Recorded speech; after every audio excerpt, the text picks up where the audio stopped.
Welcome to Borok Paramedical Institution and Technology. With the state-of-art facilities, we are here to improve the quality of paramedic education in this state. With courses like BSc MLT, BSc RIT, BPT, A&M Nursing, BBA Hospital Management, and BSc Optometry. Our institute is affiliated to Tripura University, a central university. We have experienced faculties, well-equipped labs, and brilliant infrastructure, along with hostel facilities and placement assistance. We promise to build the best paramedic career of our students. Borok Paramedical Institution welcomes you to shape your career with us. Borok Paramedical Institution and Technology. Khomnong.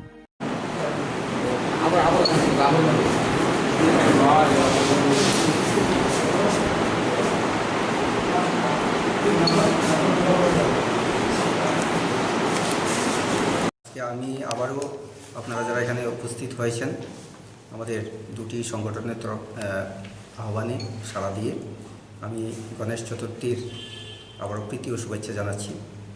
আমার আজকের এই press মিটে উপস্থিত আছেন Tripura tribal officers welfare ফোরামের শ্রদ্ধেয় president Shri Dhananjay Debbarma মহোদয়, আছেন same tribal welfare Tripura tribal officers ওয়েলফেয়ারের জেনারেল সেক্রেটারি মহোদয় যোগেন্দ্র দেববর্মা মহোদয়, এবং আমার সাথে আছেন আমাদের all Tripura SC officers welfare সোসাইটির জেনারেল সেক্রেটারি শ্রী বিশ্বজিৎ দাস মহোদয়।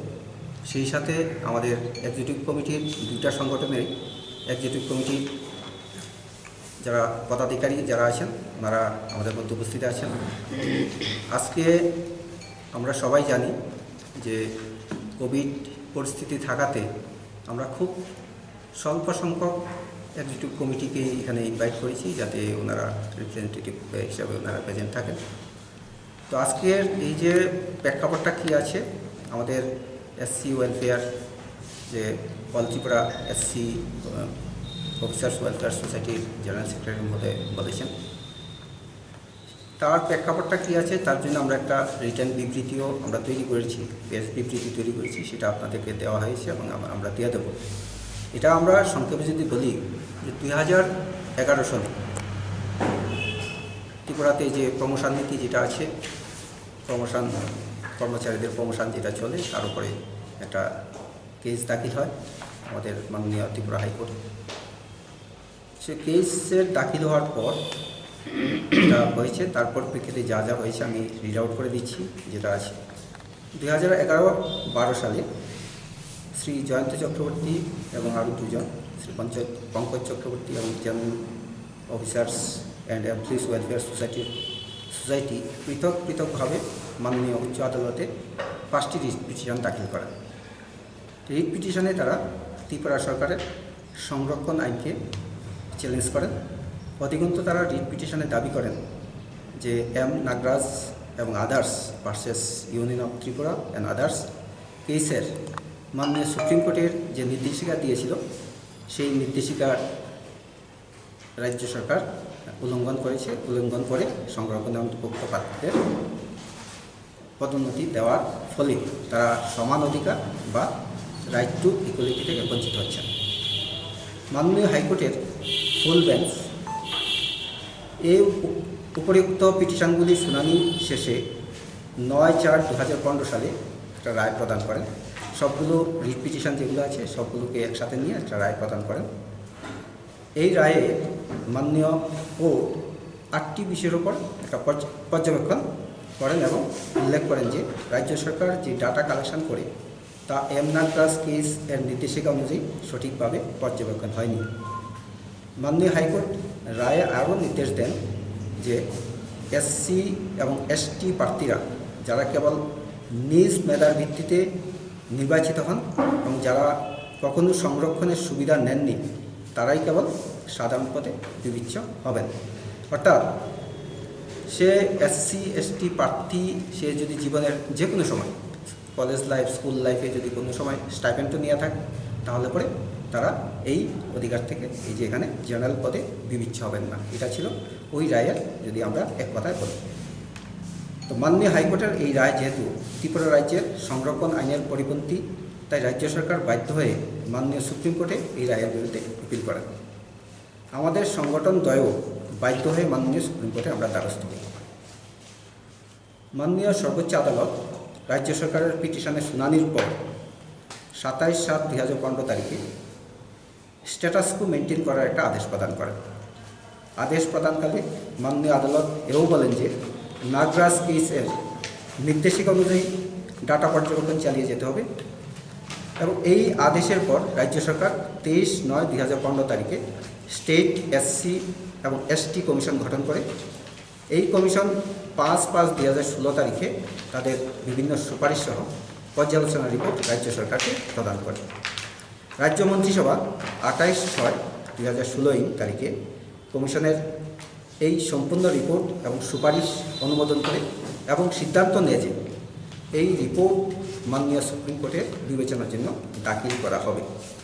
সেই মোতাবেক মন্ত্রিসভা কর্তৃক অনুমোদিত কমিশনের রিপোর্ট মাননীয় আদালতে দাখিল করা হয়।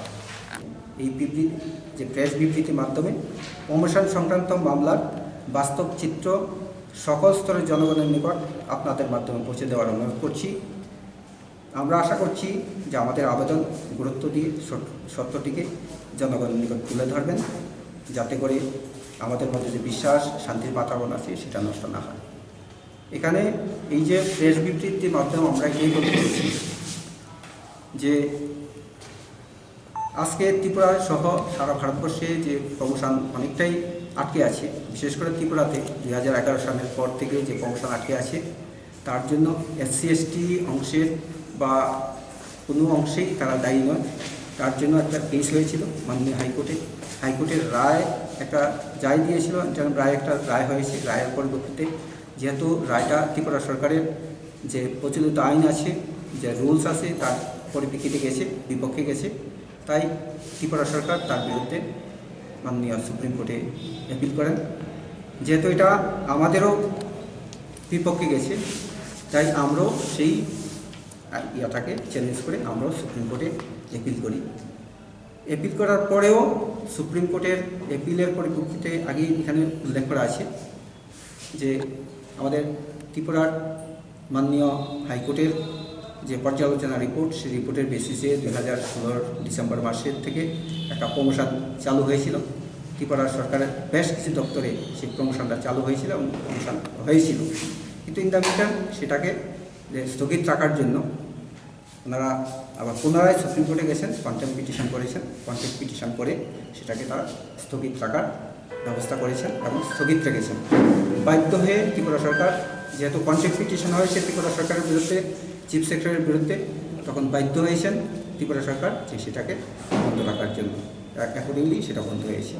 ইন দ্য মিনটাইম আমাদের এই প্রেস বিবৃতিতে আমরা লিখেছি যে কেন্দ্রীয় সরকারের তরফ থেকেও অ্যাপিল করা হয়েছিল এই যে এটাকে ব্র্যাকেট করে যাতে প্রমোশন চালু থাকে, প্রমোশন চালু থাকবে, অ্যাডক প্রমোশন চালু থাকবে, কিন্তু সেই প্রমোশন যেটা কেন্দ্রীয় সরকারের পক্ষ থেকে আবেদন করা হয়েছিল মাননীয় সুপ্রিম কোর্টে, সেই ক্ষেত্রেও ওনাদের পক্ষে যারা এটাকে চেষ্টা করেছিলেন, ওনাদের পক্ষে যারা অ্যাডভোকেট ছিলেন, ওনারা সেটাকে অপোজ করেছেন যাতে কোনো অবস্থায় প্রমোশনটাকে চালু করা না হয়।